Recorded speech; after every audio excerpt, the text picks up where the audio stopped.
ఓం నమో వెంకటేశాయ.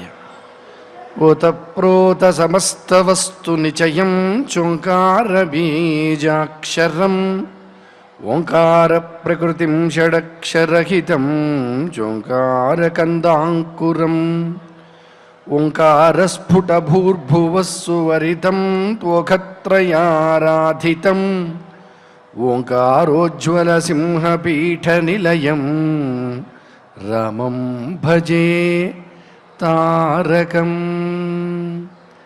సమస్త మానవాళికి మానవుడు అని చెప్పుకోవడానికి ఓంకార స్వరూపంగా ఉన్నటువంటి పరమ పవిత్రమైనటువంటి ఏ నామాన్ని ఉచ్చరిస్తే సమస్త భవబంధాల నుంచి విముక్తి కలుగుతుందో అటువంటి దివ్య నామంతో వెలుగుండేటువంటి శ్రీరామనామం, ఆ శ్రీరాముడికి రూపాంతరభూతుడైనటువంటి శ్రీ వెంకటేశ్వర స్వామి యొక్క దివ్య అనుగ్రహ విశేషంతో సమస్త జీవకోటి అందున మానవాళి ధర్మపథంలో నడవాలనేటువంటి సదుద్దేశ్యంతో ప్రతినిత్యం నాద నీరాజన వేదికగా మనం శ్రీమద్ రామాయణాంతర్గత అయోధ్యాకాండ ప్రవచన పారాయణ కార్యక్రమాన్ని నిర్వహించుకుంటూ ఉన్నాం. అందులో నాదోపాసనతో కార్యక్రమాన్ని ప్రారంభించుకోవడం పరిపాటి కాబట్టి నేడు కూడా యథాప్రకారము అన్నమాచార్య ప్రాజెక్ట్ కళాకారులు పొన్నం రాజేష్ గారి యొక్క దివ్య అమృత గానంతో వారి సహకార బృందంతో ఒక్కడే ఏకాంగ వీరుడివ్వరికి దేవమౌన అనేటువంటి అద్భుత సంకీర్తనని ఆలపిస్తారు. ఆలగిద్దాం, స్వామి సేవలో తరిద్దాం. ఓం నమో వెంకటేశాయ.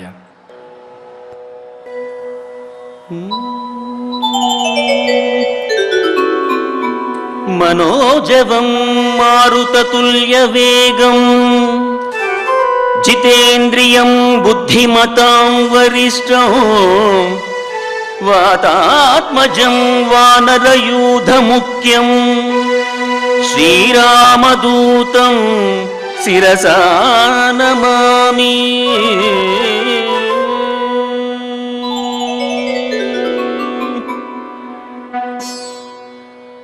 ఒక్కడే ఏకాంగ వీరుడుర్వికి దైవమౌనా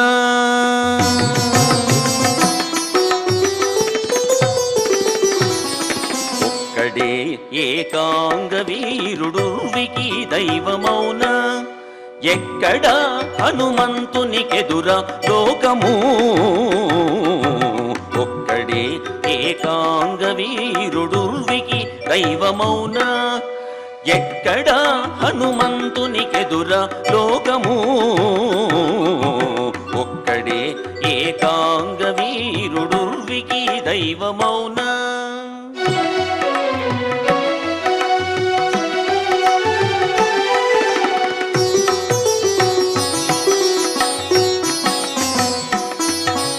ముందట నేలెడి పట్టమునకు బ్రహ్మైనాడు ముందట నేలెడి పట్టమునకు బ్రహ్మైనాడు అందరు దైత్యుల జంపి హరి పేరైనాడు ముందట నేలెడి పట్టమునకు బ్రహ్మైనాడు అందరు దైత్యుల జంపి హరి పేరైనాడు అంది రుద్ర వీర్యము తానై హరుడైనాడు అంది రుద్ర వీర్యము తానై హరుడైనాడు ఎందున హనుమంతునికెదుర లోకము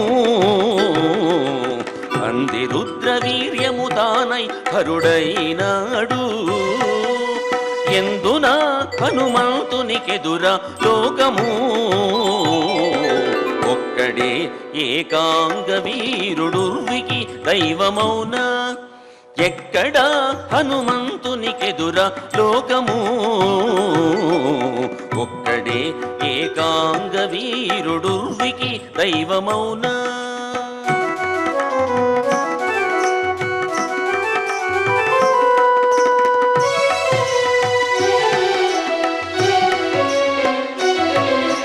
చుక్కలు మోవ పెరిగి సూర్యుడు తానైనాడు చుక్కలు మోవ పెరిగి సూర్యుడు తానైనాడు చిక్కు పాతాళము దూరి శేషుడైనాడు చుక్కలు మోవ పెరిగి సూర్యుడు తానైనాడు చిక్కు పాతాళము దూరి శేషుడైనాడు కక్కన వాయుజుడై జగత్ప్రాణుడైనాడు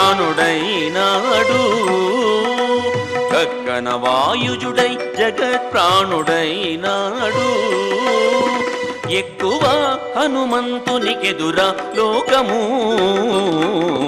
కక్కన వాయుజుడై జగత్ప్రాణుడైనాడు ఎక్కువ హనుమంతునికెదుర లోకము ఒక్కడే ఏకాంగ వీరుడుర్వికి దైవమౌనా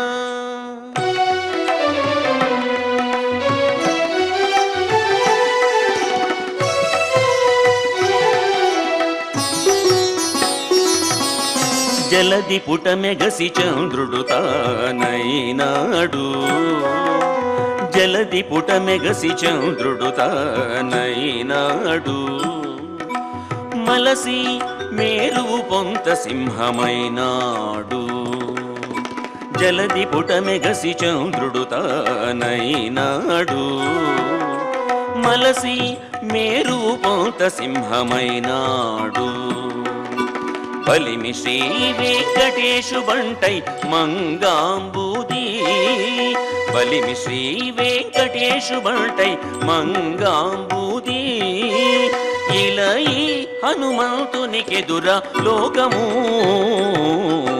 బలిమి శ్రీ వెంకటేశు బంటై మంగాంబూది ఇలై హనుమంతునికెదుర లోకము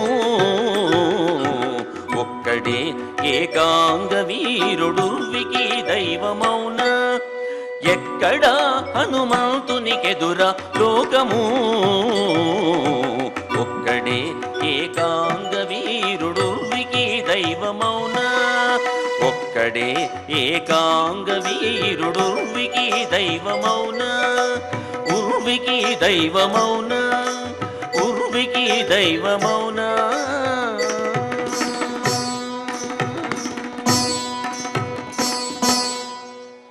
ఓం నమో వెంకటేశాయ.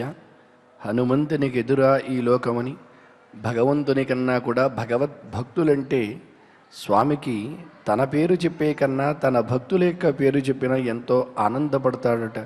అందుకని ఆ భక్తిని తన శక్తిగా మలుచుకున్నటువంటి ఆ ఆంజనేయునికి భవిష్య బ్రహ్మగా కూడా అవకాశాన్ని కల్పించాడు. లోకమంతా కూడా ఆదర్శభూతంగా ఉండే విధంగా నిరంతరము ఆ స్వామి సేవలో తరించే విధంగా ఇప్పటికీ ఎప్పటికీ కూడా మన మనస్సులలో చెరగని సుస్థిర స్థానాన్ని అందుకున్నటువంటి ఆ హనుమంతుని యొక్క అద్భుత వైభవాన్ని తెలిపేటువంటి కీర్తనని మనం ఆలకించాం. ఇప్పుడు అందరం కూడా సత్సంకల్పం చేసుకుంటూ ప్రార్థనా శ్లోకాలు శ్రీ గురుధ్యానం దగ్గర నుంచి శ్రీరామచంద్ర పరబ్రహ్మణే నమః వరకు కలిసి శ్రద్ధగా భక్తితో పఠిద్దాం. శ్రీ గురుధ్యానం. గురుర్బ్రహ్మా గురుర్విష్ణుః గురుర్దేవో మహేశ్వరః గురుః సాక్షాత్ పరం బ్రహ్మ తస్మై శ్రీ గురవే నమః. శ్రీనివాసధ్యానం. శ్రీ వెంకటాద్రినిలయః కమలకాముకః పుమాన్ అభంగుర విభూతిర్నః తరంగయతు మంగళం. అథ సంకల్పః శ్రీమదాదివరాహ క్షేత్రే విరాజమానస్య శ్రీ పద్మావతీ జానేః అఖిలాండకోటి బ్రహ్మాండ నాయకస్య శ్రీరామచంద్ర రూపాంతరస్య భగవతః శ్రీ వెంకటేశ్వర స్వామినః సన్నిధౌ హనుమత్ సీతా లక్ష్మణ భరత శత్రుఘ్న పరివార సమేత శ్రీరామచంద్ర పరబ్రహ్మణః పరిపూర్ణానుగ్రహేణ అస్మిన్ భువనే సమస్తాధివ్యాధీనాం నివారణార్థం భారతవర్షే విద్యా విత్త వాణిజ్య కృషి వైద్య వైజ్ఞానిక దేశరక్షణాదిరంగేషు విద్యమానానాం ఆస్తికమహాజనానాం సర్వేషాం సకుటుంబానాం ఆయురారోగ్యైశ్వర్య సద్బుద్ధి ఇత్యాది సర్వశుభఫలప్రాప్త్యర్థం ధర్మాచరణద్వారా శ్రీరామరాజ్యస్య పునర్వ్యవస్థాపనార్థం ఉద్యోగార్థినాం సముచితోద్యోగప్రాప్త్యర్థం దంపతీనాం అనుకూలదాంపత్యసిద్ధ్యర్థం సంతానస్య పితృవాక్యపరిపాలనానుకూల బుద్ధిప్రచోదనార్థం సకలకార్యసిద్ధ్యర్థం గోసంరక్షణార్థం చ శ్రీమద్వాల్మీకిరామాయణే అయోధ్యాకాండే యథాశక్తి శ్లోకవ్యాఖ్యానపురస్సరం ఏకనవతితమసర్గశ్లోకపారాయణం తథా శ్రీధన్వంతరిమంత్రపారాయణం చ అన్యోన్యసాహాయ్యేన ఆచార్యముఖేన కరిష్యామహే. శ్రీవాల్మీకి ప్రార్థనా కూజంతం రామ రామేతి మధురం మధురాక్షరం ఆరుహ్య కవితాశాఖాం వందే వాల్మీకి కోకిలం. శ్రీ ఆంజనేయ ప్రార్థనా మనోజవం మారుతతుల్యవేగం జితేంద్రియం బుద్ధిమతాం వరిష్టం వాతాత్మజం వానరయూధముఖ్యం శ్రీరామదూతం శిరసా నమామి. శ్రీరామాయణ ప్రార్థనా వాల్మీకిగిరి సంభూత రామసాగరగామి పునాది భువనం పుణ్య రామాయణ మహానది. శ్రీరామ ప్రార్థనా అయోధ్యాఖ్యేతు గుర్వర్ధే త్యక్త్వా రాజ్యం గిరౌ వసన్ పాదుకే భరతాయాదాత్ స రామః శరణం మమ. శ్రీరామచంద్ర పరబ్రహ్మణే నమః. అథ శ్రీమద్ రామాయణే ఆదికావ్యే అయోధ్యాకాండే ఏకనవతితమః సర్గః. శ్రీమన్నారాయణ చరణౌ శరణం ప్రపద్యే. శ్రీమతే నారాయణాయ నమః. శ్రీరామాయ నమః. శక్రం యశ్చోపతిష్ఠంతి బ్రహ్మాణం యాశ్చ యోషితః సర్వాస్తుంబురుణా సాకం ఆహ్వయే సపరిచ్ఛదాః. రామచంద్రమూర్తిని వనవాసము నుండి తిరిగి తీసుకురావటానికి బయలుదేరినటువంటి భరతుడు భరద్వాజాశ్రమానికి వచ్చి ఆయన చేసినటువంటి ఆ అతిథి సత్కారములు తీసుకోవడానికి ఆనాటి రాత్రి అక్కడే ఉండటానికి ఒప్పుకున్నటువంటి వాడై ఆయన యొక్క అనుజ్ఞను ఆయన యొక్క కోరికనే ఆజ్ఞగా భావించి ఉండటానికి సిద్ధపడ్డాడు. ఎప్పుడైతే భరతుడు తన సైన్యముతోటి అందరితోటి కూడా ఉండడానికి అనుకున్నాడో వెంటనే, అంటే భరతుడు తాను ఉండాలి అనుకున్నాడు, కానీ భరద్వాజ మహర్షి ఆ సైన్యమందరినీ కూడా వేల కొలది ఉన్నటువంటి సైన్యమును వేల కొలదే అనే కాదు, ఇంకా లక్షల కొలదే అని కూడా చెప్పవచ్చు.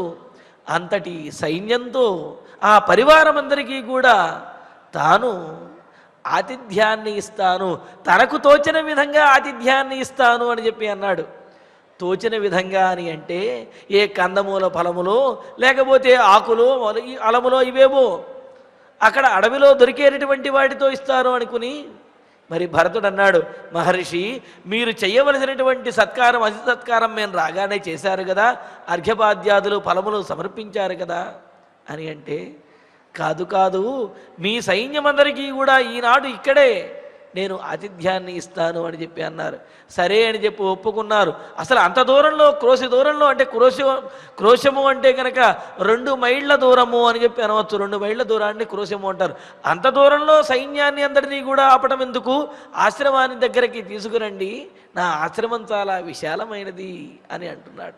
అంటుంటే భరతుడు ఆశ్చర్యంగాను అదేవిధంగా చూస్తూ ఉన్నాడు. ఏమిటి ఈ ఆశ్రమంలో వీరికి సరిపడా మాత్రమే ఈ ఆశ్రమం కనిపిస్తున్నది, లేకపోతే ఇంతకంటే కూడా కొద్దిగా పెద్దగా మిగతా జంతువులు పక్షులు అన్నీ ఉండే విధంగా ఆశ్రమం కనిపిస్తున్నది, అంతటా కూడా చెట్లు చేమలు పొదలు ఇవన్నీ ఉన్నాయి. మరి ఇక్కడ తన సైన్యము తన పరివారము జనులు వీళ్ళందరూ మంత్రులు ఉండడానికి నివాసం ఎక్కడ ఉంటుంది, ఆహారం ఎక్కడ ఉంటుంది, ఆహారం వచ్చిన ఆహారము తినేటటువంటి ప్రదేశం ఎక్కడ ఉన్నది అని ఆలోచిస్తూ ఉన్నాడు. అయినప్పటికీ కూడా భరద్వాజ మహర్షి యొక్క శక్తి ఆయనకు తెలుసు, వశిష్ఠ మహర్షి మొదలైన వారికి కూడా తెలుసు కదా. కావున మహాత్ములకు సాధ్యము కానిది లేదు. అందువలన ఆ భరద్వాజ మహర్షి యొక్క మాటను పాటించి అక్కడికి రావటానికి ఒప్పుకొని అందరినీ కూడా అక్కడికి రమ్మని చెప్పాడు. ఇంతలో ఇంకా భరద్వాజ మహర్షి అక్కడ యాగశాలలోకి ప్రవేశించి ఇక విశ్వకర్మ దగ్గర నుంచి మొదలుపెట్టి దేవతలందరినీ కూడా ఆహ్వానిస్తున్నాడు.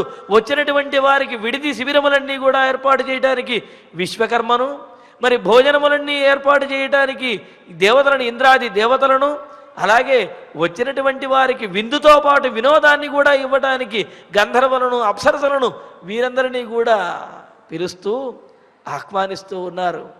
అంటే ఆవాహన చేస్తూ ఉన్నారు. అక్కడ కూర్చుని చేస్తూ ఉంటే ఏ మంత్రము చెప్పి ఎవరిని ఆహ్వానిస్తే వారందరూ కూడా ఆజ్ఞగా భావించి వస్తున్నారంటే సరైనటువంటి నియమములతోటి, భక్తి శ్రద్ధలతోటి, ఆదరముతోటి దేవతలను కనుక ఆహ్వానించినట్లయితే వారు వచ్చి తాము అనుగ్రహించవలసినటువంటి వాటిని తప్పక అనుగ్రహిస్తారనేది దీని ద్వారా తెలుస్తున్నది. అందులోనూ భరద్వాజ మహర్షి పిలిచాడు అంటే అది ప్రార్థనగా కాదు, ఆజ్ఞగా భావించి వాళ్ళందరూ కూడా వస్తారు కదా.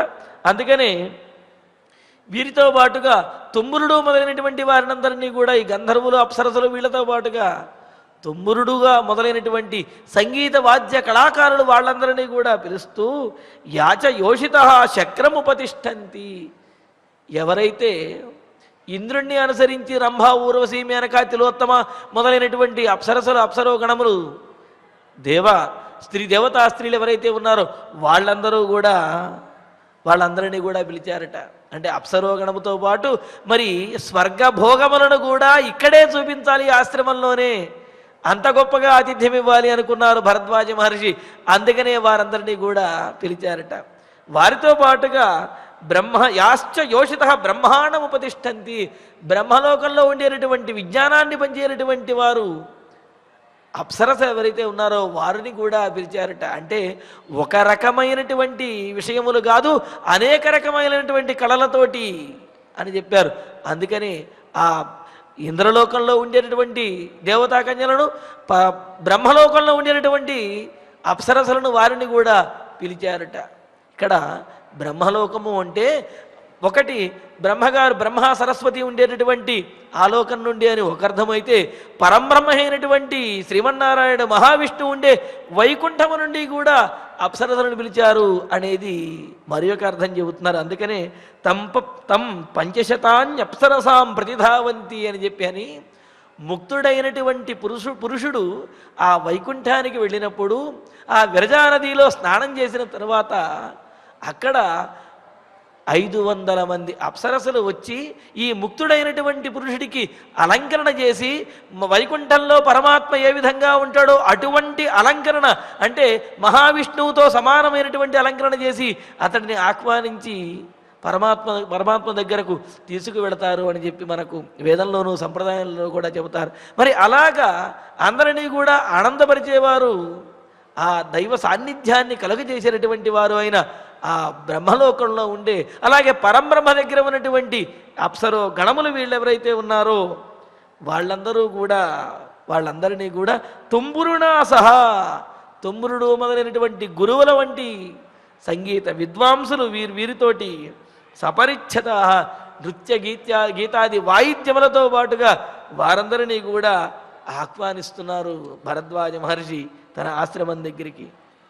ఇంకా వనం కురుషు యద్దివ్యం వాసో భూషణ పత్రవతు దివ్యనారీ ఫలం శశ్వతు కౌబేరం ఇహైతు చ తత్కౌబేరమిహైతు చ అని అంటూ ఇప్పటి వరకు ఆ భరతుని యొక్క సైన్యము నివాసం ఉండడానికి విడిది ఏర్పాట్ల కోసం విశ్వకర్మను, ఆహారము ఏర్పాట్లు మొదలైన వాటి కోసం ఇంద్రాది దేవతలను, అదేవిధంగా వినోదం కోసము నృత్య గీతాది వాయిద్యములతోటి ఈ అప్సరసలను వీరందరినీ పిలిచిన తరువాత ఇంకా ఇప్పుడు మరి భోగోపకరణములన్నింటినీ కూడా ఇప్పటి వరకు పిలిచారు. అంటే ఆనందాన్ని ఇచ్చేటటువంటి వాటినన్నింటినీ కూడా మరి భోగస్థానములు ఏవైతే ఉన్నాయో అంటే ఆనందానికి నిలయమైనటువంటి స్థానములు ప్రదేశములు వాటినన్నింటినీ కూడా మరి తన ఆశ్రమానికి పిలుస్తూ ఉన్నాడు.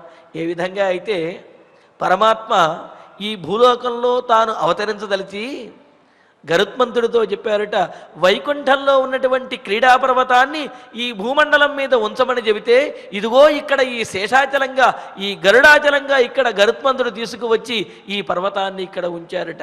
అందుకనే గరుత్మంతుని చేత వైకుంఠము నుండి తీసుకురాబడి ఇక్కడ ఉంచబడినటువంటి పర్వతము కావున ఈ పర్వతాన్ని గరుడాచలము అని చెప్పి అన్నారు.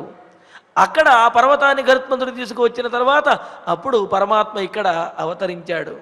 అంటే భోగోపకరణములతో పాటు భోగస్థానము కూడా ఉన్నట్లయితే మరింత గొప్పగా ఉంటుంది అని అన్నారు. ఎందుకంటే ఆ విధమైనటువంటి భోగములు అనుభవించే పరిపూర్ణమైనటువంటి అనుభూతి ఆ భోగస్థానముల యందే ఉంటూ ఉంటుంది కదా. మరి అందుకనే ఇక్కడ భరద్వాజ మహర్షి వీరందరితో పాటుగా భోగస్థానాలు కూడా రావలసిందే అని చెప్పి పిలుస్తూ కురుషు అని చెప్పి మొదలుపెట్టారు ఇక్కడ.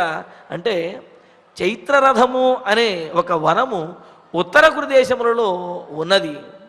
మరి దానికి అధిపతి ఉత్తర దిక్పాలకుడైనటువంటి కుబేరుడు అనమాట. అందుకనే దివ్యం వాసోభూషణ పత్రవతు ఆ వనాన్ని ఇక్కడికి వచ్చేయమని చెప్పి పిలుస్తున్నాడు. ఏమిటి ఆ వనంలో ఉన్నటువంటి విశేషము అని అంటే సహజంగా వనంలో చెట్లు ఉంటాయి.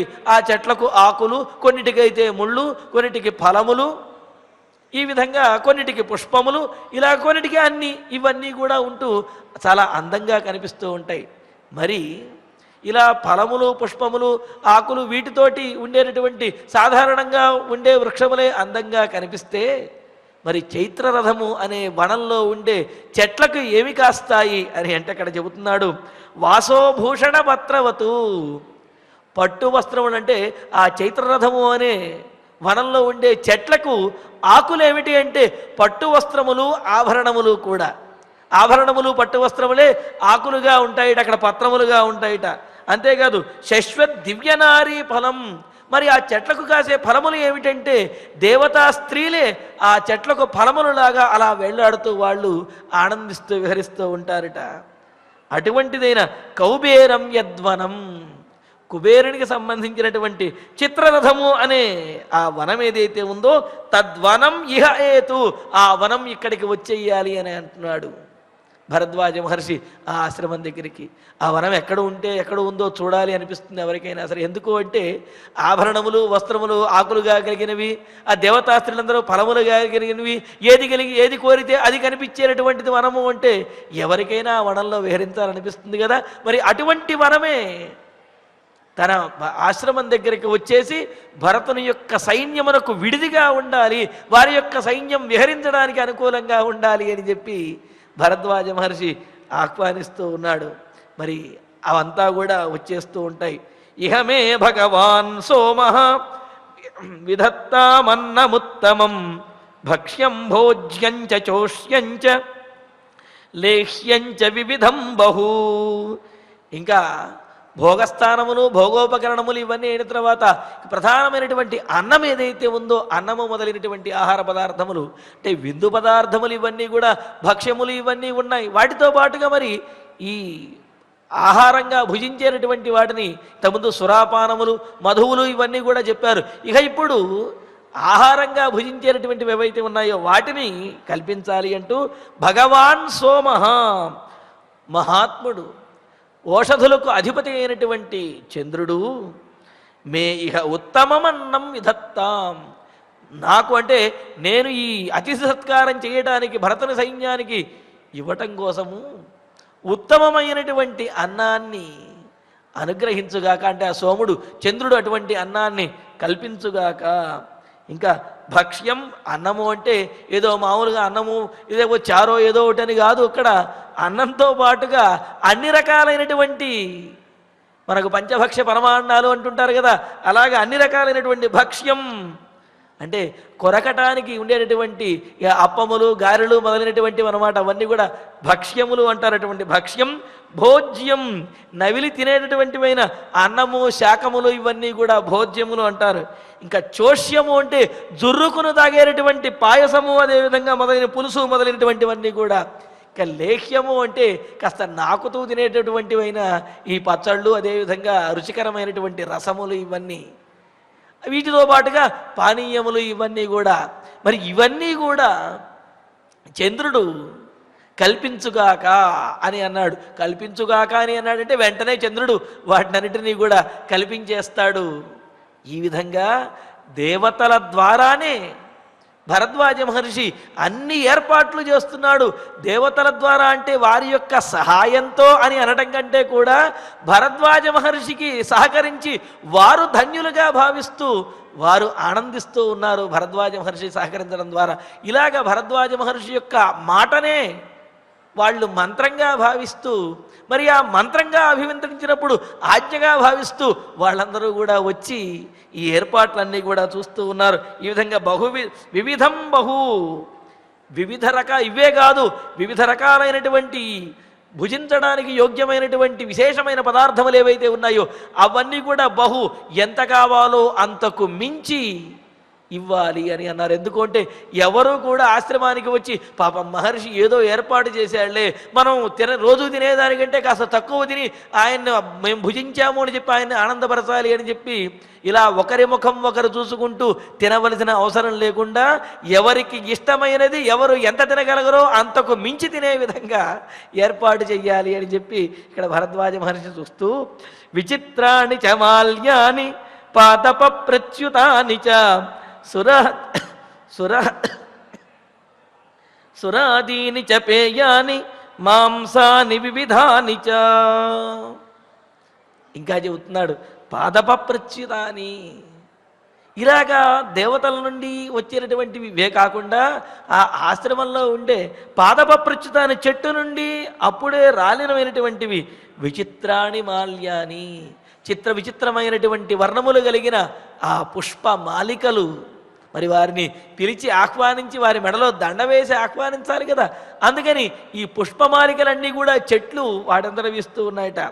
సురాదీని వివిధాని పేయాని, మరి చెట్ల నుండి కూడా కొన్ని రకములైనటువంటి సురలు పానీయములు వస్తూ ఉంటాయంటే ఈ తాటి చెట్టు నుండి, ఈత చెట్టు నుండి కొన్ని ఆ ద్రవములు, స్రవించేటటువంటి ద్రవములే పానీయములుగా స్వీకరిస్తారు కదా. మరి ఆ విధంగా వచ్చే పానీయములను కూడా ఆ చెట్లు ఇస్తూ ఉన్నాయట. వాటితో పాటుగా ఆ చెట్ల నుండి చంద్రుడు స్రవింపజేస్తూ ఉన్నారుట.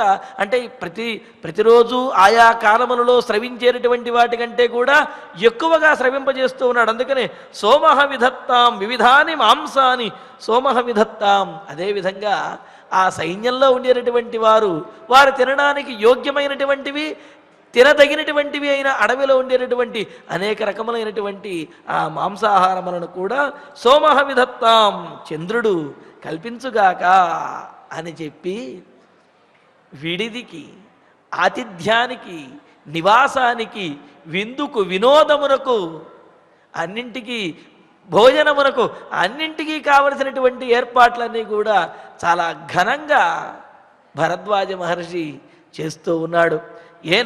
ఏవం సమాధినా యుక్తః తేజసా ప్రతిమేన చ శీక్షాస్వర సమాయుక్తం తపసా చాబ్రవీన్ ముని. ఏమండి, భరద్వాజ మహర్షి తలచిన వెంటనే, పిలిచిన వెంటనే వీళ్ళందరూ కూడా, దేవతలందరూ కూడా అంత పరుగును వచ్చి మరి ఇంత ఏర్పాట్లు చేశారు. ఏమిటి ఇక్కడ శక్తి అంటే భరద్వాజ మహర్షి యొక్క తపశ్శక్తి, ఆయన యొక్క నియమ నిష్టలే, ఆయన మంత్రోచ్చారణ, ఇందుకు కారణము అని చెప్పి చెబుతున్నారు దీంట్లో. ఏవం సమాధిన, ఈ విధంగా యోగ సమాధిలో అంటే ఏకాగ్ర చిత్తముతోటి, తపస జ్ఞానముతోటి, అంటే తపస అనే దానికి నియమనిష్టలు, ఉపవాసాది నియమనిష్టలతోటి కూడా, అంటే తన శరీరమును కృషింపజేసుకుని అయినా సరే తాను ఆచరించవలసినటువంటి నియమములను కర్మానుష్ఠానమును కూడా చేసేటటువంటి వాడు అవటం వలన, అలా చేయటం వలన, ఇంతేకాదు అప్రతిమేన తేజస, అనంతమైనటువంటి తేజస్సు కలిగినటువంటి వాడైన ఆ భరద్వాజ మహర్షి చేత ఆహ్వానించబడినటువంటి దేవతలందరూ కూడా వచ్చారట. ఇక్కడ అప్రతిమైన తేజస అని చెప్పడంలో ఉద్దేశం ఏమిటి అంటే, గొప్ప తేజస్సు తపస్సంపన్నుడు అయినటువంటి భరద్వాజ మహర్షి పిలిచినప్పుడు గనక రాకపోతే, ఆయన మనసు కనుక నొచ్చుకున్నది అంటే దేవతలకు కూడా శిక్ష పడుతుంది, దేవతలు కూడా దండన పొందవలసి వస్తుంది అనేది దీని ద్వారా తెలుస్తుంది. అంటే ఏమిటి, దేవతలను కూడా శాసించగల, శపించగలిగినటువంటి శక్తి కలిగినటువంటి వాడు భరద్వాజ మహర్షి అని అన్నారు. అయితే ఇక్కడ భరద్వాజ మహర్షి ప్రత్యేకంగా శపించని అవసరం లేదు. ఏ దేవతనైతే పిలుస్తారో ఆ దేవత రాకపోతే ఈయన మనసు నొచ్చుకుంటే చాలు, అదే వారికి శాపమయ్యి వారి యొక్క శక్తిని మొత్తాన్ని కూడా నశింపజేస్తుంది. అందుకని ఇక్కడ అప్రతిమైన తేజస, గొప్ప తేజస్సంపన్నుడైనటువంటి వాడు. ఆ తేజస్సును చూస్తే ఎవరైనా సరే వశమైపోవలసిందే కదా. అటువంటి యుక్త ముని, వీటన్నిటితో కూడినటువంటి భరద్వాజ మహర్షి శిక్షాస్వర సమాయుక్తం. వేదానికి శిక్షాశాస్త్రము అని ఉన్నది. అంటే ఆ షడంగములు అని చెప్పి ఛందః పాదౌతు వేదస్య హస్తౌ కల్పోధ పఠ్యతే అని చెప్పి అంటూ, మరి ఇక్కడ శిక్ష, వ్యాకరణము, ఛందస్సు, జ్యోతిషము, నిరుక్తము, కల్పము అని చెప్పి వేదాంగములు 6 చెప్పారు. ఈ 6 వేదాంగములలో కూడా శిక్షాశాస్త్రము అంటే శిక్ష్యంతే ఉపదిశ్యంతే వర్ణ స్వరాదయ అనయా ఇది శిక్ష. వేదమును ఏ విధంగా ఉచ్చరించాలి, ఏ పదమును, అంటే సంస్కృతంలో కానీ వేదంలో కానీ, ముఖ్యంగా వేదంలో ఏ పదమును ఏ విధంగా ఉచ్చరించాలి, అల్పప్రాణ మహాప్రాణములు, ఉదాత్త అనుదాత్త స్వరితములు, ఈ స్వరములు వీటితో పాటు ఎలా ఉచ్చరించాలి అని తెలియజేసేటటువంటి శాస్త్రము. అందులోనూ కూడా ఆ ఒక్కొక్క పదమునకు ఎంత మధ్యలో మనకు విరామం అనేది ఉండాలి అనేది, ఈ విధంగా వేదోచ్చారణకు సంబంధించి సకల విధమైనటువంటి నియమములు తెలియజేసే శాస్త్రం శిక్షాశాస్త్రము అని చెప్పి అన్నారు. మరి ఆ విధంగా శిక్షాశాస్త్రంలో ఏ విధంగా అయితే నియమములు తెలుపబడ్డాయో ఆ నియమానుసారంగా భరద్వాజ మహర్షి ఆయా మంత్రములను ఉచ్చరించి దేవతలందరినీ పిలుస్తూ ఉంటే, మంత్రాధీనంతు దైవతం అని చెప్పినట్లుగా మంత్రముకు అధీనమైపోయినటువంటి ఆ దేవతలందరూ కూడా చకచకా వస్తూ భరద్వాజ మహర్షి ఏదైతే చెబుతున్నారో, ఏదైతే కోరుతున్నారో వాటినన్నిటినీ కూడా ఏర్పాటు చేస్తూ ఉన్నారు. ఈ విధంగా మనసాధ్యాయతస్తస్య ప్రాంగ్ముఖస్య కృతాంజలే ఆజగ్ముస్తాని సర్వాణి దైవతాని పృథక్ పృథక్. మరి ఈ విధంగా మంత్రోచ్చారణ చేయటం దాన్నే ఉందండి. 4 సార్లు కనుక అంటే అదే వచ్చేస్తుంది మంత్రోచ్చారణ. ఏదో 1-2 తప్పులు కనుక దొల్లినప్పటికీ కూడా పెద్ద తప్పే ఉంది, అదేమన్నా పెద్ద బ్రహ్మ విద్య అని చెప్పి అనిపించవచ్చు. కానీ వేద విద్యలో ఉన్నటువంటి ఆ విశేషము, అదేవిధంగా ఆ నియమము, ఆ కాఠిన్యము ఎంత కఠినంగా ఉంటుంది అంటే, దానిని ఆ వేద విద్యను సక్రమంగా అభ్యసించి సవ్యంగా కనుక ఉచ్చరించినట్లయితే చక్కనైనటువంటి ఫలములను ఇస్తుంది. అలా కాకుండా అపస్వరంతో అపసవ్యంగా కనుక ఉచ్చరించినట్లయితే ఆ విధమైనటువంటి దారుణమైనటువంటి దుష్ఫలములను కూడా ఎదుర్కోవలసి వస్తుంది అన్నారు. అందుకనే దుష్ట శబ్ద స్వరతో వర్ణతో వా మిథ్యాప్రయుక్తో నతమర్ధమాహ స వాగ్వజ్ర యజమానం హినస్తి యథేంద్రశత్రు స్వరతోపరాధాత్ అని చెప్తా అంటూ, దుష్ట శబ్దము, దుష్టంగా అంటే స్వరరహితంగాను, అదేవిధంగా ఉచ్చరించవలసిన విధంగా ఉచ్చరించకపోయినట్లయితే అలాగా దుష్టంగా ఉచ్చరించినటువంటి శబ్దము అది సరి అయినటువంటి ఫలాన్ని ఇవ్వకపోగా అది వాగ్వజ్రమై ఆ యజమానిని నశింపజేసేస్తుంది అని చెప్పి అన్నారు. ఇది కేవలము మనుషుల విషయంలోనే కాదు, ఇంద్రుడి విషయంలోనైనా సరే, అంటే ఇంద్రుడు మొదలైనటువంటి వారి విషయంలోనైనా సరే, అలాగే మహర్షుల విషయంలోనైనా సరే ఇది జరిగేటటువంటిదే అని చెప్పి అన్నారు. ఒకానొక మహర్షి మరి ఇంద్రుణ్ణి వధించేటటువంటి వాడు జన్మించాలి అనే ఉద్దేశ్యంతో ఒక యాగాన్ని చేస్తున్నాడంటే, ఇంద్రుణ్ణి వధించేటటువంటి వాడు మాకు జన్మించాలి, తద్వారా ఇంద్రుడి మీద పగ తీర్చుకోవాలి అనే ఉద్దేశంతో యాగం చేస్తూ ఇంద్రశత్రుర్వర్ధస్వ అనే మంత్రాన్ని చెప్పారు. అంటే ఏమిటి?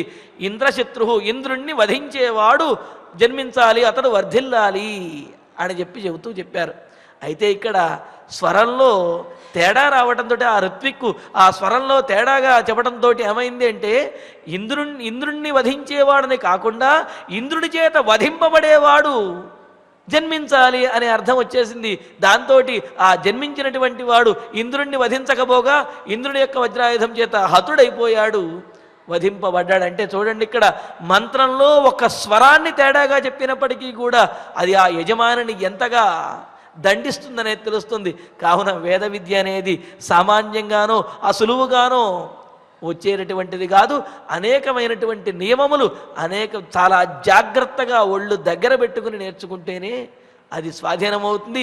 అంతగా నేర్చుకున్నా అందరికీ స్వాధీనం కాదు, అది దానికి దైవానుగ్రహం కూడా ఉండాలి అని చెప్పి మనకు పెద్దలు తెలియజేస్తున్నారు. మరి అంతటి దైవానుకూల్యము, ఆ తపస్సు, నియమనిష్టలు, నిత్యక్రమానుష్ఠానములు ఇవన్నీ కూడా పరిపూర్ణంగా కలిగినటువంటి వాడు, బ్రహ్మగారి చేత కూడా కీర్తించబడినటువంటి భరద్వాజ మహర్షి మరి వేదార్థమును స్వాధీనపరుచుకున్నటువంటి వారు కదా. అందుకనే ఆయన అంత నియమనిష్టలతో చెప్పేటప్పటికి వారందరూ వచ్చారు. చూడండి, ఇక్కడ గమనించవలసింది, ఆ 300 సంవత్సరముల పాటు నేను వేదాధ్యయనం చేశాను కదా, కాబట్టి నేను ఎలా ఉచ్చరించినా సరే దేవతలు వచ్చేస్తారు అని చెప్పి భరద్వాజ మహర్షి అనుకోలేదు.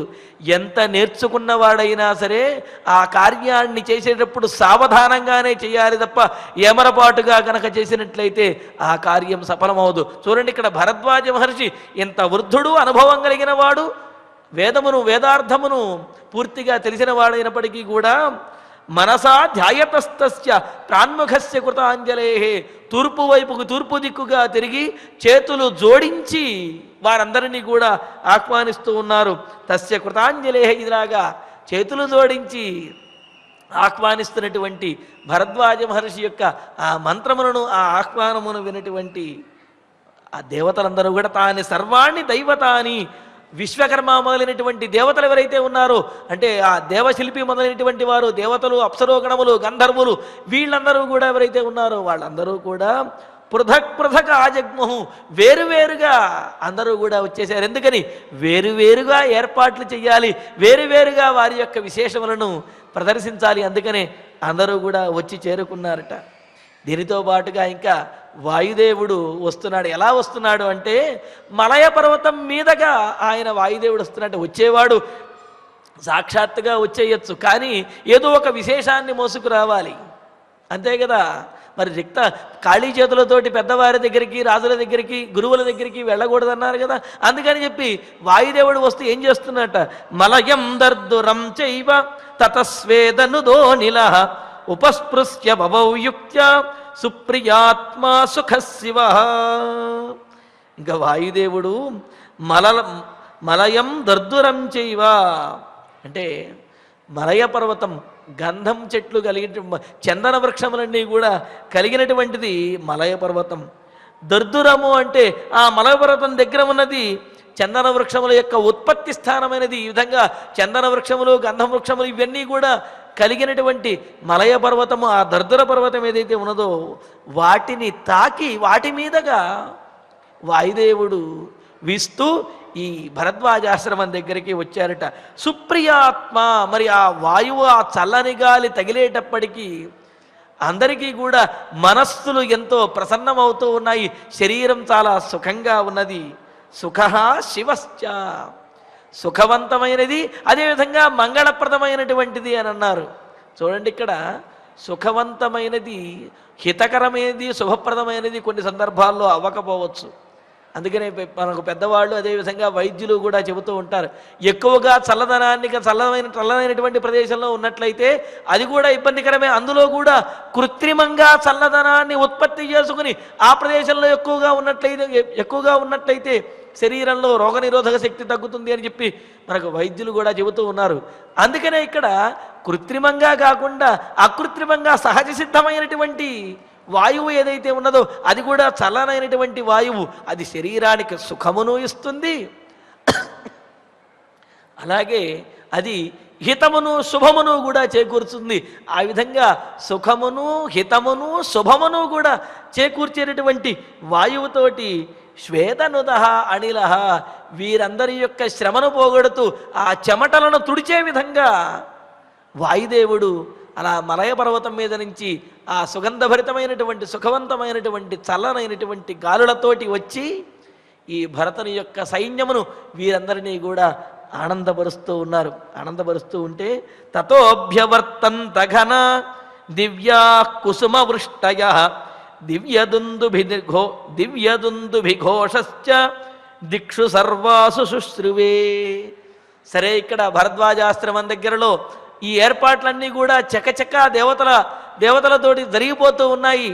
మరి ఆ దూరంగా ఉన్నటువంటి వారు ఈ ఆశ్రమం దగ్గరికి వస్తూ ఉన్నారు కదా, మరి వారు వస్తూ ఉంటే ఆహ్వానంగా సహజంగా ఏం చేస్తుంటాం, ఎవరైనా వస్తూ ఉంటే వారి మీద పుష్పాలను కురిపిస్తూ ఉంటాం, అదే ఆహ్వానంగా పలుకుతూ ఉంటాం. అలాగ ఇక్కడ దివ్యాహ ఘనాహ దేవతా సంబంధమైనటువంటి దివ్యమైనటువంటి ఆ మేఘములు ఏవైతే ఉన్నాయో దట్టమైనటువంటి ఎడతెరిపి లేకుండా అవి కుసుమ వృష్టయ అభ్యవర్తంత పుష్పవర్షాన్ని కురిపిస్తూ ఉన్నాయట వచ్చేటటువంటి వారందరి మీద కూడా. సర్వాసు దిక్షు దివ్య దుందుభి ఘోషశ్చ శుశ్రువే. ఆ మేఘములే దివ్య దుందుభి అంటే దేవతా దుందుభిలను మ్రోగిస్తున్నట్లుగా, అంటే ఆహ్వానం పలుకుతున్నట్లుగాను మనస్సును ఉత్తేజపరిచే విధంగా ఆ దుందుభి ధ్వనిని మోగిస్తూ ఉంటే ఒక పక్క దిక్కుల నుండి దుందుభి ధ్వని, మరి ఒక పక్క ఆకాశము నుండి పుష్పవృష్టి, ఈ వృష్టితోటి వారందరినీ కూడా ఆహ్వానిస్తూ ఉన్నారు భరద్వాజ ఆశ్రమంలోకి. మరి చూడండి, ఆశ్రమంలోకి వెళ్ళిన తర్వాత అక్కడ ఏర్పాట్లు ఎలా ఉంటాయో, పాపం మహర్షి ఏం చేస్తాడో అనే ఆలోచన అందరి మనస్సులోనూ ఉంటుంది. పైగా వచ్చినటువంటి వాళ్ళు ఒకళ్ళో ఇద్దరో కాదు, వేలాదిగా లక్షలాదిగా వచ్చారు. మరి మనందరికీ కూడా ఏం ఏర్పాట్లు చేస్తారు అనుకుంటే, ఇంకా రావటంతో అంటే ఆహ్వానమే ఇంత ఘనంగా వచ్చినటువంటి వారి మీద అందరి మీద కూడా పుష్పవృష్టి కురిసే విధంగా ఆ మేఘంలో నిరంతరమైనటువంటి పుష్పములను కురిపిస్తూ దుందుభి ధ్వనిని చేస్తూ ఉన్నాయి. ఇంకా వాటన్నిటి మధ్య వాళ్ళు ముందుకు వస్తూ ప్రవతుశ్చోత్తమావాతా నృతుశ్చాప్సరో గణా జగుశ్చ దేవ గంధర్వా వీణా ప్రముముచుస్వరాన్. ఇంకా వారు వస్తూ ఉంటే ఆ చల్లనైనటువంటి గాలులు, వాటితో పాటుగా అప్సరోగణా నృతు, అప్సర గణములు నాట్యం చేస్తూ ఉన్నారు. మనం కూడా అక్కడ బ్రహ్మోత్సవాలలో చూస్తూ ఉంటాం. స్వామివారి యొక్క వాహనం వస్తూ ఉంటే ఆ వాహనం ముందు అనేకమైనటువంటి భజనలు, కోలాటములు, వాటితోటి నృత్యములు ఇవన్నీ కూడా జరుగుతూ ఉంటాయి. అలాగా ఈ భరతుని యొక్క సైన్యం రాబోతూ ఉంటే దాని ముందు వీళ్ళ అప్సర గణములు వీళ్ళందరూ కూడా దేవతా స్త్రీలు వీళ్ళందరూ కూడా నృత్యం చేస్తూ వారిని ఆహ్వానిస్తున్నట్లుగా చేస్తున్నారు. అంతేకాదు దేవగంధర్వాశ్చ, దేవజాతికి చెందినటువంటి గంధర్వులు. మనం నిన్న అనుకున్నాం, దేవగంధర్వులు మనుష్య గంధర్వులు అని రెండు రకాలు ఉంటారు. మనిషి కాబట్టి తాము చేసినటువంటి పుణ్యకర్మల ద్వారా తరువాత జన్మలో గంధర్వత్వాన్ని పొందితే వాళ్ళు మనుష్య గంధర్వులు. మొదటి నుంచి కూడా గంధర్వులుగా ఉన్నటువంటి దేవతాగణానికి చెందినటువంటి వారు దేవగంధర్వులు అన్నారు. ఈ విధంగా దేవగంధర్వులే స్వయంగా వచ్చి గానములు చేస్తూ పాటలు పాడుతూ ఉన్నారు. ఇంకా వీణలను ధరించినటువంటి వారు వీణానాదం చేస్తూ ఉన్నారు. ఎన్ని వాయిద్యములు ఉన్నప్పటికీ కూడా వీణానాదానికి, వీణా వాయిద్యమునకు సంగీతంలో ఒక ప్రత్యేకత ఉన్నది. ఏమిటి అంటే, సంగీతంలో ఉన్నటువంటి అన్ని స్వరములు కూడా పూర్తిగా ఏవైతే శాస్త్రంలో చెప్పారో అన్ని స్వరములు వీణానాదం మీద పలుకుతాయట. అందుకనే వీణానాదాన్ని కాస్త ప్రత్యేకంగా చెబుతారు. మరి అటువంటి వీణను ధరించినటువంటి వారు సకల స్వరములను కూడా ఆహ్వానానికి తగినటువంటి, ఆ కాలమును తగినటువంటి సందర్భోచితమైనటువంటి గానములతోటి, స్వరములతోటి వాళ్ళందరూ కూడా అందరినీ ఆహ్వానిస్తూ ఆ ధ్వని చేస్తూ ఎంతో రమ్యంగా వారు ఆ సంగీత ధ్వనిని వినిపిస్తూ ఉంటే అందరూ పరవశించిపోతూ ఉన్నారు. సశబ్దోద్యాంచ భూమించ ప్రాణినాం శ్రవణాని చ వివేశోచ్చారిత శ్లక్షణ సమోలయ గుణాన్విత. ఈ ధ్వని భూమి మీద ఉన్నటువంటి వారిని, ఆకాశం మీద ఉన్నటువంటి వారిని అందరినీ కూడా అబ్బురపరిచే విధంగా ఉన్నదిట. అందుకనే శ్లక్షణ కోమలమైనటువంటిది. అంటే ఇక్కడ గమనించవలసింది, సంగీత ధ్వనులు అనేకమైనవి ఉన్నాయి, ఇంతమంది అప్సరోగణములు ఉన్నారు అంటే కోలాహలంగా గందరగోళంగా ఉన్నది అని కాదు. అంతమంది నృత్యం చేస్తున్నా, అంతమంది గానం చేస్తున్నా, అన్ని వాయిద్యములు ఉన్నప్పటికీ కూడా వినడానికి చాలా ఇంపుగా, కోమలంగా, సున్నితంగా ఉన్నదిట. వింటూ ఉంటే ఇంకా ఇంకా వినాలి అని చెవులో తేనె పోసినట్లుగా ఉన్నదిట. లయగుణాన్విత. ఎందుకని? లయబద్ధంగా ఏది ఏ విధంగా ఉచ్చరించాలో ఆ విధంగా ఆయా స్వరములతో ఉండడంతో సశబ్ద ద్యాంచ పృథివ్యాంచ అధివసతాం.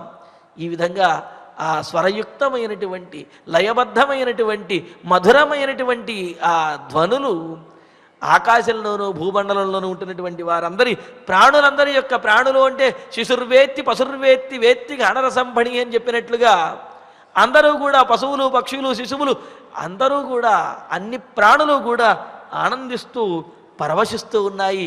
మరి అంత గొప్పగా భరద్వాజాశ్రమం దగ్గర ఈ గంధర్వులు, అప్సరసలు, ఈ దేవతాగణములు, సంగీత వాయిద్యకారులు వీరందరి యొక్క ధ్వని అంత గొప్పగా వినిపిస్తున్నది. తస్మిన్ను పరతే శబ్దే దివ్యే శ్రోత్ర సుఖే నృణాం దదర్శ భారతం సైన్యం విధానం విశ్వకర్మణ. వీరందరూ కూడా ఈ సైన్యం, భారతం సైన్యం అన్నారు. భారతం అంటే భరతునికి సంబంధించినటువంటిది అని అర్థం. కావున భరతునికి సంబంధించినటువంటి ఈ సైన్యం అందరూ కూడా ఈ ధ్వనిని, ఈ నృత్యములను, వీటినన్నింటినీ కూడా చూస్తూ అవన్నీ కూడా వారు ఆహ్వానించి కాస్త శాంతించిన తర్వాత నృణాం శ్రోత్రముఖే దివ్యే తస్మిన్ శబ్దే ఉపరతే. వారందరికీ కూడా వీణుల విందుగా, అదేవిధంగా శ్రోత్రపేయంగా ఆ ధ్వని వినిపిస్తే ఆ ధ్వనిని విని సైన్యం విశ్వకర్మణ విధానం దదర్శ. ఇంకా సైన్యము విశ్వకర్మ నిర్మించినటువంటి ఆ విడుదలు, ఆ భవంతులు, ఆ శిబిరములు, వాటినన్నింటినీ కూడా వాళ్ళు అక్కడి దగ్గరకు వచ్చేటప్పటికి చూశారు. అంటే ఏమిటి? వాళ్ళ దగ్గరకు వస్తూ ఉన్నారు. ఆ వచ్చేటప్పుడే ఈ ధ్వనులన్నీ కూడా వారి ముందు వినిపిస్తూ, ఆ నృత్యములన్నీ కూడా కనిపిస్తూ ఉన్నాయి. ఇంకా దగ్గరకు వచ్చి ఆ విశ్వకర్మ నిర్మించినటువంటి ఒక నగరంలాగా ఉన్నది భరద్వాజాశ్రమం. ఆ భవంతులు, మేడలు, మిద్దెలు అవన్నీ వాళ్ళు చూశారు. చూస్తుంటేనే వాళ్ళందరికీ కూడా ఆశ్చర్యంగా ఉన్నది. అంటే ఏమిటి? వాళ్ళు ఊహించినది ఏమిటి?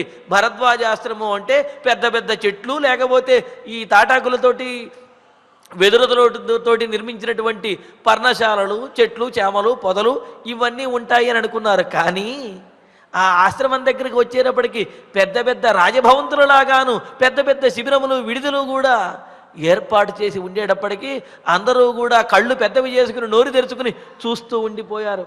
బభూవహి సమాభూమి సమంతాత్ పంచయోజన శాద్వలైర్బహుభిశ్చన్న నీలవైఢూర్య సన్నిభై.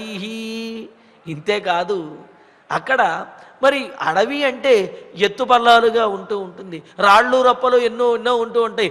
వాటినన్నిటినీ కూడా చదును చేసి ఎప్పుడు ఏర్పాటు చేయగలుగుతారు, ఎప్పుడు సిద్ధం చేయగలుగుతారు అనుకుంటే అనుకోవచ్చు. కానీ ఇక్కడ భరద్వాజ, ఇక్కడ ఉన్నటువంటి వాడు, ఆ ఆతిథ్యం ఇచ్చేటటువంటి వాడు భరద్వాజ మహర్షి. దానితోటి భూమి తనంతట తానే సమంతాతు, ఆ ఆశ్రమానికి చుట్టూ నలువైపులా కూడా పంచయోజన అంటే 5 యోజనముల వరకు కూడా, 5 ఆమడల వరకు కూడా అంటారు. అంటే 5 యోజనములు అంటే 8 మైళ్ళు అన్నమాట. ఈ విధంగా యోజనము అనే దానికి 8 మైళ్ళు అనే అర్థము. మరి పంచయోజనములు అంటే కనుక 5 × 40 మైళ్ళ దూరము చుట్టూ కూడా ఆ భూమండలం అంతా కూడా ఉండటానికి యోగ్యమైనటువంటి ప్రదేశముగా. మన వాళ్ళు అంటుంటారు కదా, ఫారెస్ట్ ఏరియా, రెసిడెన్షియల్ ఏరియా అని చెప్పి ఇలా చెబుతూ ఉంటారు. అలాగంటే ఏమిటి? అది వనానికి సంబంధించినటువంటి భూమి, అదే నివాసయోగ్యమైనటువంటి భూమి అని చెప్పి ఇక్కడ భూమి తనంతట తానుగానే ఆ అరణ్యంగా ఉన్నటువంటి భూమి నివాసయోగ్యమైనటువంటి జనులు నివసించడానికి యోగ్యమైనటువంటి భూమిగా అది మారిపోయిందిట. మారిపోవటం అంటే ఆ చెట్లు చేమలు అవన్నీ కూడా ఉన్నాయి. అదేవిధంగా ఆ ఎత్తుపల్లములన్నీ కూడా పూర్తిగా సమసిపోయి సమతలంగా చదరంగా ఆ భూమి తయారైంది. అంతేకాదు నీల వైడూర్యములతోటి, ఇంద్రనీల మణులు వజ్ర వైడూర్యములతోటి అలంకరించబడి ఆ చెట్ల దగ్గరే మెరుస్తూ చాలా గొప్పగా, అంతేగా శాద్వలములు అంటే పచ్చిక బయళ్ళు చదరంగా ఉండే మైదానములు ఆ విధంగా తయారయ్యి చెన్నా ఇలాగా భరద్వాజాశ్రమం చుట్టూ 5 యోజనముల మేర భూమండలం అంతా కూడా నివాసయోగ్యంగా మారిపోయిందిట. దాంతో వీళ్ళందరూ కూడా చాలా ఆశ్చర్యంగా చూస్తూ ఉన్నారు. బభూవహి ఈ విధంగా అయింది భూమండలం. తస్మిన్ బిల్వాః కపిత్థాశ్చ పనసా బీజపూరకాః ఆమలక్యో బభూవుశ్చ చూతాశ్చ ఫలభూషణాః. అంతేకాదు అలాగా చదరంగా మైదానంగా నివాసయోగ్యంగా మారినటువంటి ఆ భూమి మీద ఆశ్రమం చుట్టూ ఉన్న ప్రదేశంలో అనేకమైనటువంటి చెట్లు వచ్చాయిట. ఏమిటి చెట్లు అంటే ఉపయోగపడే చెట్లు రావాలి, అంతేగాని నిరుపయోగమైనటువంటివి గాలికి పడిపోయేటటువంటి చెట్లు వస్తే ఏం ప్రయోజనము? అందుకనే అక్కడ ఆ భరద్వాజాశ్రమ భూప్రదేశంలో చుట్టూ ఉన్న ప్రదేశంలో ఫలభూషణాః అనేకమైనటువంటి ఫలములతో నిండినటువంటి బిల్వాహ మారేడు చెట్లు, కపిత్థాశ్చ వెలగ చెట్లు, పనసాహ పనస చెట్లు అని అన్నారు. మరి ఇవన్నీ ఎవరు తింటారండి అంటే కొన్ని మనుషులు భుజించేటటువంటివి, కొన్ని మరి గజ సైన్యము అశ్వ సైన్యము ఇవన్నీ వీరందరూ కూడా ఉన్నారు కదా. మరి ఆ సైన్యంలో ఉన్నటువంటి వాటన్నిటికీ ఆ అశ్వములకు గజములకు వృషభములకు వాటికి కావలసినవన్నీ కూడా కావాలి. అలాగే ఆ సైన్యంలో ఉన్న వారికి కూడా కావలసినవన్నీ కావాలి. కావున ఆ సైన్యంలో ఉన్నటువంటి వారందరూ కూడా అంటే ఏమిటి? కేవలం మనుషులే కాదు, అక్కడ ఉన్నటువంటి పశుపక్ష్యాదులు ఇవన్నీ ఏవైతే ఉన్నాయో వాటికి కావలసిన ఏర్పాట్లు కూడా ఇక్కడ భరద్వాజ మహర్షి చేస్తూ ఉన్నాడు. అందుకని ఆ భూమి మీద మారేడు చెట్లు, అదేవిధంగా వెలగ చెట్లు, పనస చెట్లు, బీజపూర్వక అంటే మాదీ ఫలము అని అంటారు. ఇది చాలా వైద్యానికి కూడా చాలా యోగ్యమైనటువంటిది, శరీరాన్ని చాలా తేజస్సుని పెంచేది, ఆ జీర్ణశక్తిని కూడా కలిగించేటటువంటిది అయిన ఆ మాదీ ఫలము చెట్లు, ఆమలక్య ఉసిరి చెట్లు, చూతాహ మామిడి చెట్లు ఇవన్నీ కూడా తమ తమ ఫలములను పూర్తిగా కలిగినటువంటివై విరగ కాసినట్లుగా అవి ఆ చెట్లన్నీ కూడా అక్కడ వచ్చేసాయి. అంటే మరి సంకల్ప బలం అటువంటిది. భూమండలం కూడా ఆ విధంగా వాటిని అప్రయత్నంగా ఆ చెట్లన్నింటినీ కూడా ఉద్భవించే విధంగా చేసి ఆ చెట్లకు అనేకమైనటువంటి ఫలములు ఉండే విధంగా చేసినది. దీంతో అవసరమైనటువంటి దేవతా వృక్షములు, ఫలములను ఇచ్చే వృక్షములు వీటన్నిటితోటి కూడా ఆ భరద్వాజ ఆశ్రమము, ఆ ఆశ్రమ చుట్టూ ఉన్నటువంటి ప్రాంతమంతా కూడా ఎంతో అనుకూలంగా ఆహారంతో, అదేవిధంగా జలములతోటి, నదులతోటి వీటన్నిటితోటి కూడా ప్రకాశిస్తూ ఉన్నది. అది చూచినటువంటి భరతుని యొక్క సైన్యము ఆ విశ్వకర్మ ఏర్పాటు చేసినటువంటి భవంతులలోకి వాటిలోకి ప్రవేశిస్తూ ఆశ్చర్యంగా చూస్తూ ఉన్నారు. మరికొన్ని విశేషములను తరువాతి ప్రవచనంలో తెలుసుకుందాము. ఇక ఇప్పుడు ఆచార్యుల వారి ద్వారా శ్లోకాలను పారాయణ చేసుకుందాం. ఓం నమో వెంకటేశాయ.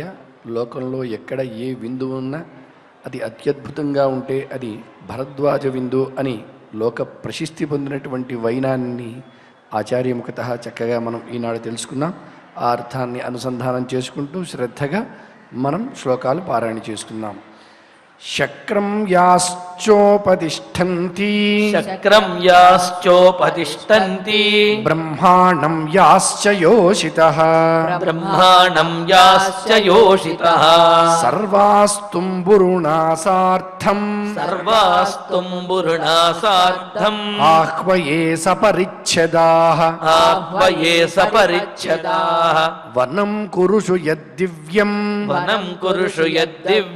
వాసో వాసోభూషణపత్రవత్ వాసోభూషణపత్రవత్ దివ్యనారీ ఫలం శశ్వత్ దివ్యనారీ ఫలం శశ్వత్ తత్కౌబేరమిహైతు చ తత్కౌబేరమిహైతు చ ఇహ మే భగవాన్ సోమః ఇహ మే భగవాన్ సోమః విధత్తామన్నముత్తమం విధత్తామన్నముత్తమం భక్ష్యం భోజ్యం చ చోష్యం చ భక్ష్యం భోజ్యం చ చోష్యం చ లేహ్యం చ వివిధం బహు లేహ్యం చ వివిధం బహు విచిత్రాణి చ మాల్యాని విచిత్రాణి చ మాల్యాని పాదపప్రచ్యుతాని చ పాదపప్రచ్యుతాని చ సురాదీని చ పేయాని సురాదీని చ పేయాని మాంసాని వివిధాని చ మాంసాని వివిధాని చ ఏవం సమాధినా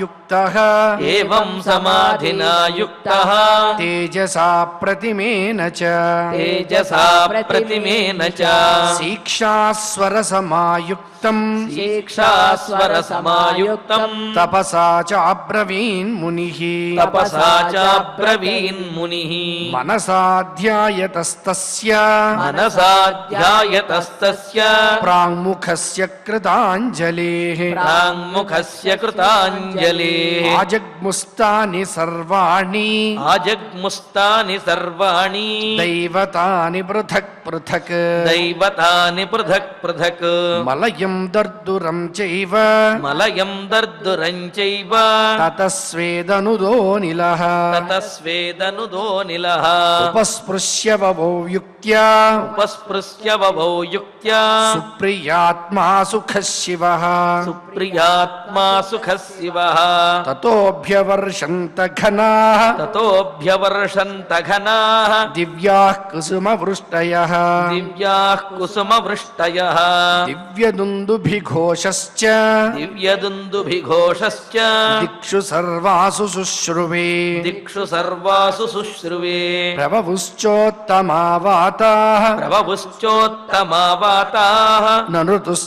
నృతుశ్చాప్సరోగణాః నృతుశ్చాప్సరో గణాః జగుశ్చ దేవగంధర్వాః జగుశ్చ దేవ గంధర్వాః వీణా ప్రముముచుస్వరాన్ వీణా ప్రముముచు స్వరాః సశబ్దోద్వాం చ భూమిం చ శబ్దోద్యాం చ భూమిం చ ప్రాణినాం శ్రవణాని చ ప్రాణినాం శ్రవణాని చ వివేశోచ్చారితశ్లక్ష్ణః వివేశోచ్చారితశ్లక్ష్ణః సమోలయగుణాన్వితః సమోలయగుణాన్వితః తస్మిన్నుపరతే శబ్దే తస్మిన్నుపరతే శబ్దే దివ్యే శ్రోత్రసుఖే నృణాం దివ్యే శ్రోతృసుఖే నృణాం దదర్శ భారతం సైన్యం దదర్శ భారతం సైన్యం విధానం విశ్వకర్మణః విధానం విశ్వకర్మణః బభూవ హి సమాభూమిః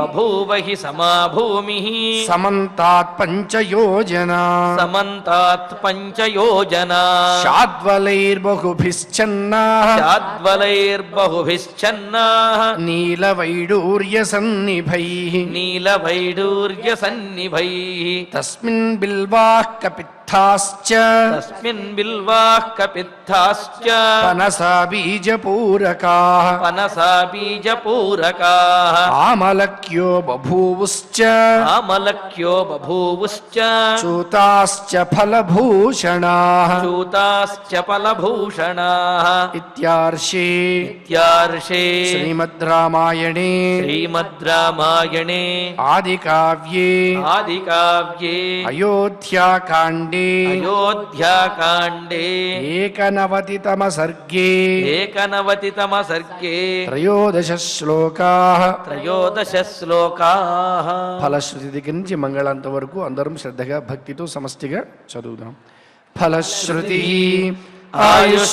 ఆయుష్యమారోగ్యకరం యశస్యం సౌభ్రాతృకం బుద్ధికరం సుఖం చ శ్రోతవ్యమేతన్నియమేన సద్భిః ఆఖ్యానమోజస్కరమృద్ధికామైః శ్రీరామచంద్ర పరబ్రహ్మణే నమః. అథ ధన్వంతరి ధ్యానం అచ్యుతానంత గోవింద విష్ణో నారాయణామృత రోగాన్మే నాశయాశేషాన్ ఆశు ధన్వంతరే హరే ఆరోగ్యం దీర్ఘమాయుష్యం బలం తేజోధియం శ్రియం స్వభక్తేభ్యోనుగృహ్ణంతం వందే ధన్వంతరిం హరిం ధన్వంతరేరిమం శ్లోకం భక్త్యా నిత్యం పఠంతి యే అనారోగ్యం న తేషాం స్యాత్ సుఖం జీవంతి తే చిరం. ఓం నమో భగవతే వాసుదేవాయ ధన్వంతరగే అమృతకలశహస్తాయ వజ్రజలౌకహస్తాయ సర్వామయ వినాశనాయ త్రైలోక్యనాథాయ మహావిష్ణవే స్వాహా. ఓం వాసుదేవాయ విద్మహే సుధాహస్తాయ ధీమహి తన్నో ధన్వంతరిః ప్రచోదయాత్.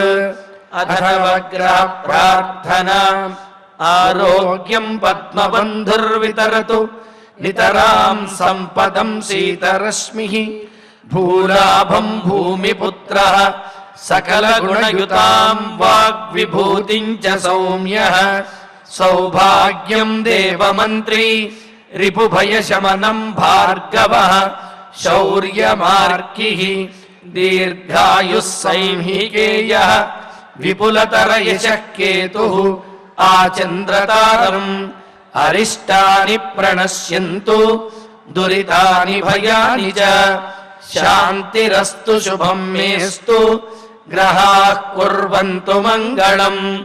అథ క్షమా ప్రార్థనా యదక్షరపదభ్రష్టం మాత్రాహీనం చ యద్భవేత్ తత్సర్వం క్షమ్యతాం దేవ నారాయణ నమోస్తుతే. అథ భగవత్ సమర్పణం కాయేన వాచా మనసేంద్రియైర్వా బుద్ధ్యాత్మనా వా ప్రకృతే స్వభావాత్ కరోమి యద్యత్ సకలం పరస్మై నారాయణాయేతి సమర్పయామి. అథ మంగళం శ్రియః కాంతాయ కళ్యాణ నిధయే నిధయేర్థినాం శ్రీవేంకట నివాసాయ శ్రీనివాసాయ మంగళం. నమో